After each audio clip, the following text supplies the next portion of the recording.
Today we're going to install a leisure battery under the seat.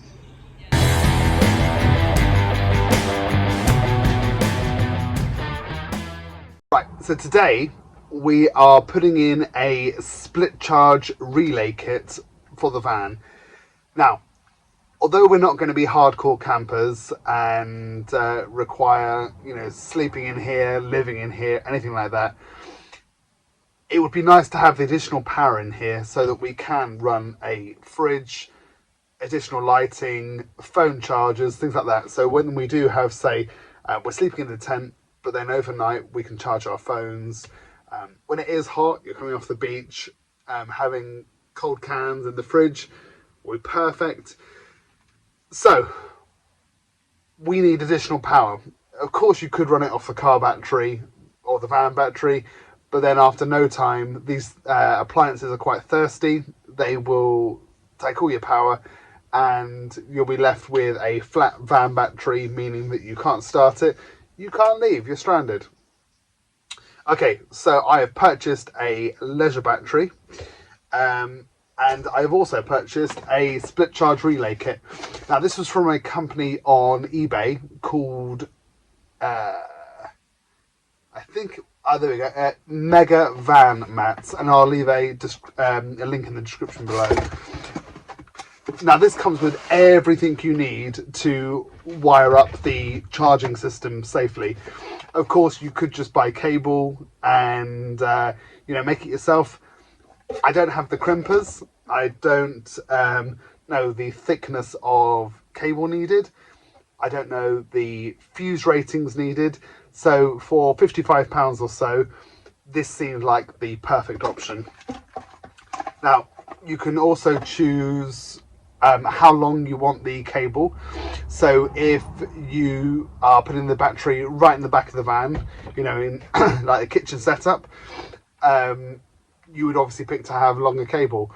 Now I think I selected 3 meters and that should be plenty. I've only got to go from behind the bulkhead here where the battery is, through the glove box, under the carpet, and then to under the passenger seat here. And I thought 2 meters, in case we have to do some rerouting, could be a little tight, but 3 meters should be plenty. So what they give you, one big chunky piece with an inline fuse, the split charge relay itself, and I've just thrown it on the floor, another piece of live wire, and we have an earthing wire. We also have lots of sticky pads, cable ties, things like that,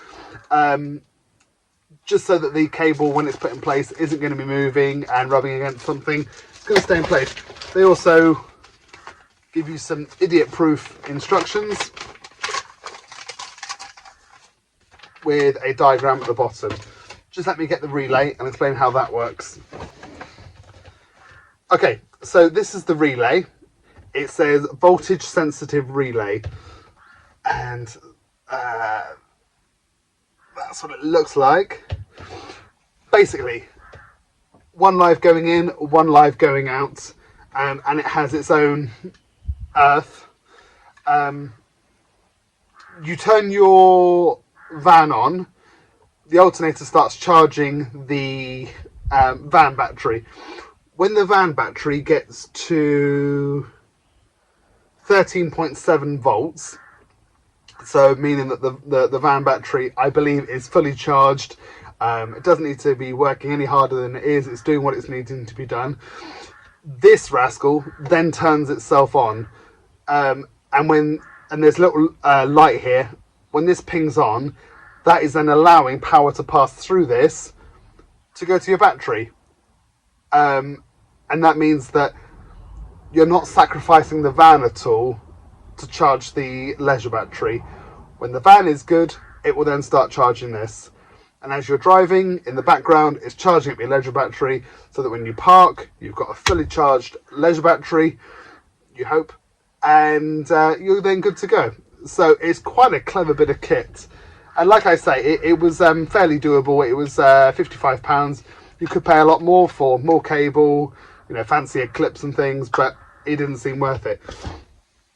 Now, what I'm going to do is I'll flip you around and I will show you my leisure battery. Right, off camera, I've taken the passenger seat out. It was literally, these were nuts, and these two back ones were bolts.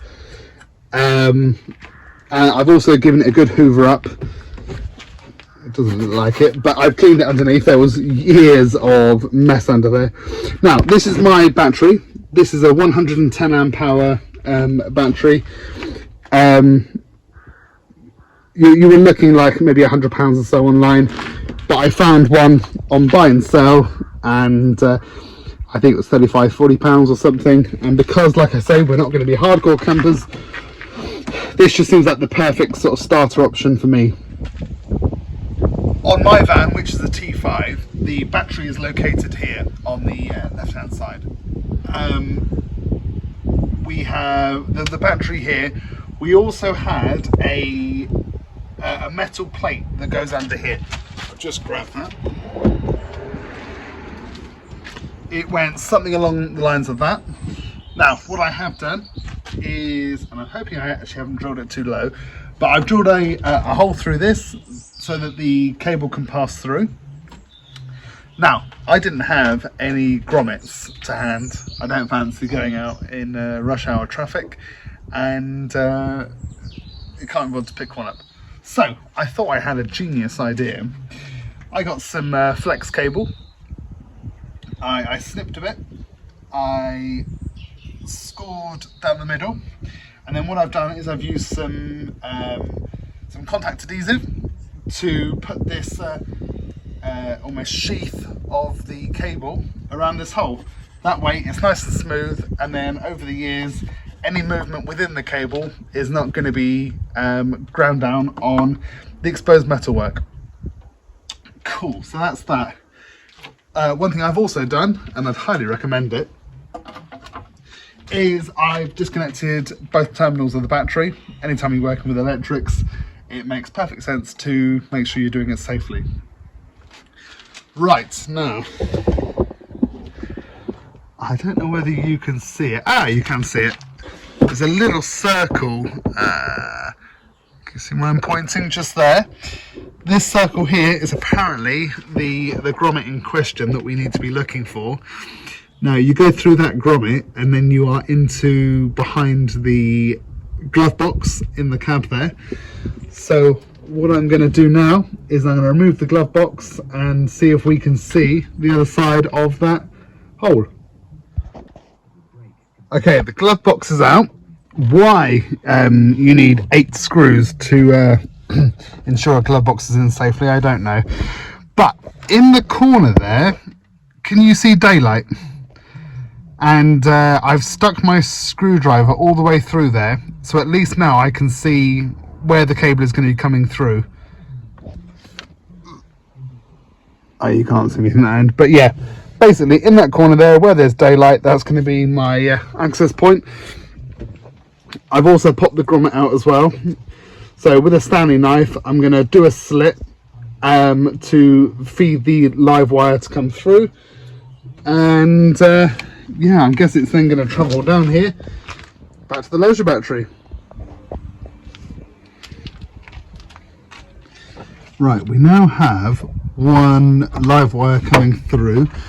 I've got to push that grommet through. So that's coming through there. We have the relay itself. We have the, sorry, I appreciate you probably can't see what I'm pointing at. We have the voltage relay. We have the live wire, the inline fuse. The fuse is not in there yet. And then this is attached to the live terminal of the battery. The split charge relay has its own negative, which I've put on the negative terminal of the battery. This is the other end of what's coming in from the cab, which will shortly go onto there. Now, coming through to the van itself, yeah, you can't see a thing through there. However, what I did was I just pulled back the carpet a bit, threaded up, and turns out it's about here roughly or so. It's not anywhere near as high as the glove box, but I still needed that daylight to come through the grommet so I could see where the hole was. I'll connect up the engine end, and once the relay and all of that end is there, I'll know how much slack I've got to play with, and then I will start coming into under the seat. It turns out 3 meters was actually the perfect amount, because that is all I have left, which is going to be absolutely fine, but 2 meters would have been way too short and I would have had to do joins. So I'll tidy up that end a bit, and then I'll show you where I'm at. This is the engine bay now, sort of tidy. We've got the bulkhead back in with the makeshift grommet. Both ends are connected. Now, the relay itself, I had no sort of good way of mounting it under here. This is just thin plastic. I don't know what, this is metal, but I don't know what it's, you know, I think it would foul against the bonnet if I tried mounting it against there. My only real option is I found just a scrap of wood to take in, you know, some of the excess of the screw at the end there. I was worried that if I had screws going straight through, they were protruding out the other side, obviously, because it's only, what, you know, 3-4 mil thick. But I was worried, especially with this coolant pipe here, that being wobbly, it's unlikely, but I was worried that this was going to pierce the pipe here. So with this block of wood here, it certainly creates a barrier, and there's no screw sticking out the other side. This is solid, it's not going anywhere, and these pipes are protected. I don't know if anyone knows whether there are any limitations to having, you know, timber under the bonnet. If anyone knows, let me know in the comments below. I will try and think of something else to do instead of mounting this. You know, whether you can get like a thick plastic or a piece of chopping board or something. I don't know what the rules and regs are. It doesn't look pretty. You know, if it was black, it would certainly hide it a bit better. But at the minute, that's the best we can do. It's safe, it's mounted, it's not going anywhere. It's not coming into contact with anything. This wire tucks nicely behind the battery. So all that's left to do now is to try and run this cable neatly under the carpet to end up down here. I'm pretty sure everything is done now. We have the live and the neutral connected for the leisure battery. We have a strap which is, you know, is keeping the battery in place. All the fuses are in. The relay is on. Oh, one thing I will show you, the cable, the big live cable, this one here, it's quite a girthy cable. Now, putting it under the main floor, you could feel it straight away.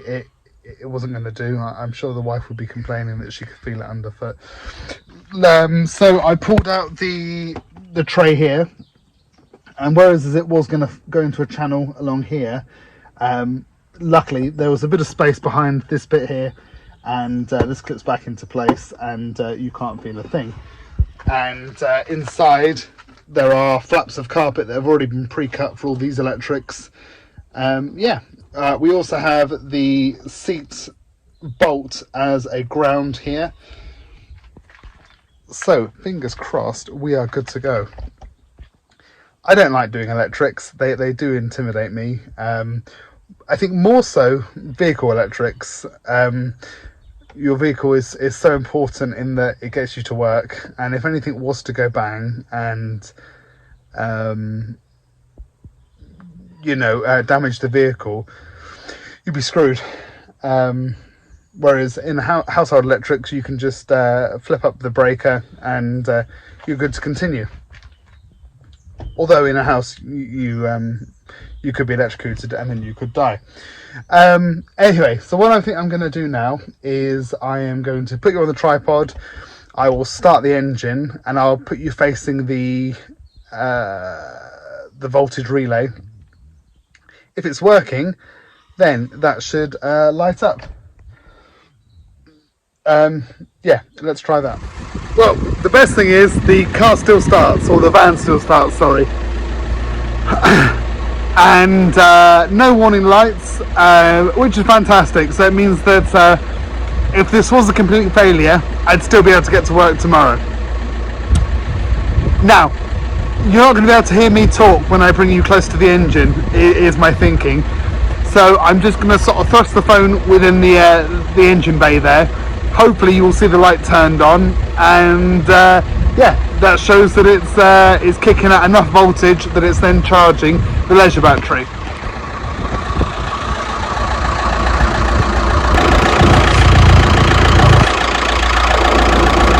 Yay! We have a light on! That was awkward, and I reckon the LED from the relay is bent slightly, so yeah, it was hard to show you there. But the van is working, we have a charging battery, we have the ability now to have lights, USBs, cigarette lighters, fridges, a pump for the air mattress. We are laughing. So, thank you for watching. Always remember to like and subscribe, and yeah, have a good day.